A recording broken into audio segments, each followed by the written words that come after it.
তারা সংবিধানকে প্রতিদিন পদদলিত করছে, গণতন্ত্রকে তারা জবাই করছে। আমাদের রাজ্যেও 2018 সালের পর থেকে কোনো নির্বাচন হয়নি,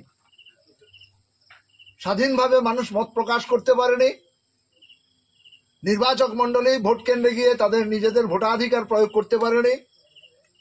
রাজনৈতিক দলগুলো নির্বাচনের প্রার্থী দিতে পারেনি, যেখানে প্রার্থী দিয়েছে সেখানে পুলিং এজেন্ট দিতে পারে না, যেখানে ভোট গণনা কেন্দ্রে কোনো এজেন্ট দিতে পারে না। এই পরিস্থিতির মধ্যে দাঁড়িয়ে জনগণকে সাথে নিয়ে প্রতিদিন মানুষের জীবন জীবিকা, মানুষের মৌলিক অধিকারের জন্য সিপিএম এর নেতৃত্বে গোটা রাজ্য জুড়ে, শহর থেকে গ্রাম, গ্রাম থেকে পাহাড়ের চূড়া পর্যন্ত যে লড়াই, এই লড়াইয়ে সাথী হচ্ছেন নানা অংশের মানুষ, নানা পেশার মানুষ, নানা শ্রেণীর মানুষ। আতঙ্কিত, শাসক দল আতঙ্কিত, তারা জনজমায়েত করতে পারছেন না। সরকারি কর্মসূচির নামে মানুষকে বিভ্রান্ত করে, প্রলুব্ধ করে জনজমায়েত করবার চেষ্টা করছেন, সেখানেও তারা ব্যর্থ। বিহারের নির্বাচন কিভাবে হয়েছে গোটা দেশের মানুষ জেনেছে, গোটা পৃথিবীর মানুষ দেখেছে যে পৃথিবীর সর্ববৃহত্তম গণতান্ত্রিক দেশে নির্বাচন কমিশনকে কাঠের পুতুল বানিয়ে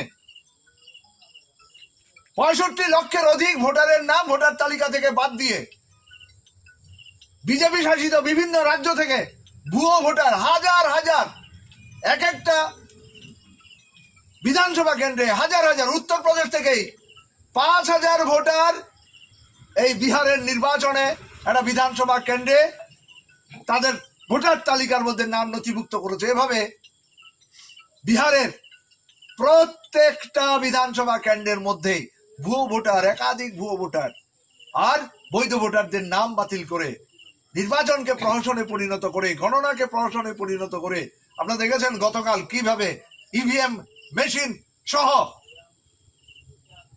ওই বিহারের গণতান্ত্রিক চেতনা সম্পন্ন মানুষ সেগুলো উদ্ধার করেছেন। এই পরিস্থিতির মধ্যে দাঁড়িয়ে নির্বাচন শেষ, ভোট গণনা শেষ, ত্রিপুরা বিহার থেকে অনেক দূর, কালাছড়া ধর্মনগর শহর থেকে অনেক দূর, এখানে অধিকাংশ মানুষ কৃষিজীবী, অধিকাংশ মানুষ দলিত, অধিকাংশ মানুষ সংখ্যালঘু।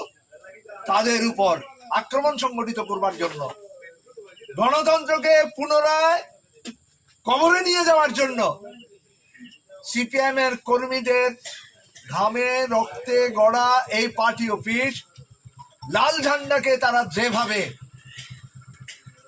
অপমানিত করেছে, বিনষ্ট করেছে, কলঙ্কিত করেছে, আমরা তাদেরকে ধিক্কার জানাচ্ছি। এরা ভয় পেয়েছে, এটা বিজেপির আতঙ্কের প্রকাশ। ডবল ইঞ্জিনের সরকার, তাহলে কেন বিরোধী রাজনৈতিক দলের অফিস তারা ভাঙচুর করবে?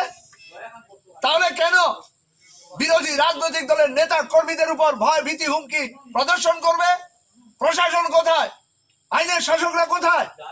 এই পরিস্থিতির মধ্যে দাঁড়িয়ে আমরা বলছি, লাল ঝান্ডাকে খতম করা যায় না, কমিউনিস্টদের খতম করা গেলেও মার্ক্সবাদ লেনিনবাদ মতাদর্শকে খতম করা যায় না। আমরা এখানে দাঁড়িয়ে আজকে এই ভাঙা চূড়া এই পার্টির অফিসে দাঁড়িয়ে ঘোষণা দিচ্ছি, এখানে আমাদের লাল ঝান্ডা উড়বে আরো বেশি শক্তি নিয়ে। এখানে আমরা আমাদের পার্টি অফিস গড়ে তুলবো, আমাদের কর্মীদের সবার সাহায্য সহযোগিতা অংশগ্রহণের মধ্য দিয়ে, এবং গোটা রাজ্যে গণ আন্দোলনকে আমরা আরো বিকশিত করব। বিজেপির সাম্প্রদায়িকতার বিরুদ্ধে, বিজেপির সন্ত্রাসের বিরুদ্ধে, বিজেপির নেতৃত্বে লুটপাটের বিরুদ্ধে আমাদের লড়াই থামবে না। আমরা এগিয়ে যাব। কালাছড়া পার্টি অঞ্চল কমিটি অফিস আমরা আগামী কিছুদিনের মধ্যেই জনগণের সাহায্য সহযোগিতা নিয়ে আরো শক্তিশালী একটা পার্টি অফিস গড়ে তুলব, এই ঘোষণা আমরা দিচ্ছি। পাশাপাশি আজকের ঘটনার সাথে সাথে পার্শ্ববর্তী এলাকার গণতান্ত্রিক চেতনা সম্পন্ন আমাদের পার্টির নেতা কর্মী, গণ আন্দোলনের গণসংগঠনের নেতা কর্মীরা যেভাবে অংশ নিয়ে প্রতিবাদ জানিয়েছেন, বিক্ষোভ কর্মসূচিতে অংশ নিয়েছেন। আমরা আপনাদের সকলকে লাল সালাম জানাচ্ছি। আগামী দিনেও যেখানে যেখানে আক্রমণ হবে সেখানে ডালপালা আমরা ধরবো না, এবার মাথাগুলোকে ধরবো। আগামী দিনে আরো শক্তিশালী, আরো শক্তি দিয়ে আমরা গণ আন্দোলনকে বিকশিত করব। এই কথা বলেই আমি আমার আলোচনা এখানে শেষ করছি। ইনকিলাব জিন্দাবাদ, সিপিআইএম জিন্দাবাদ।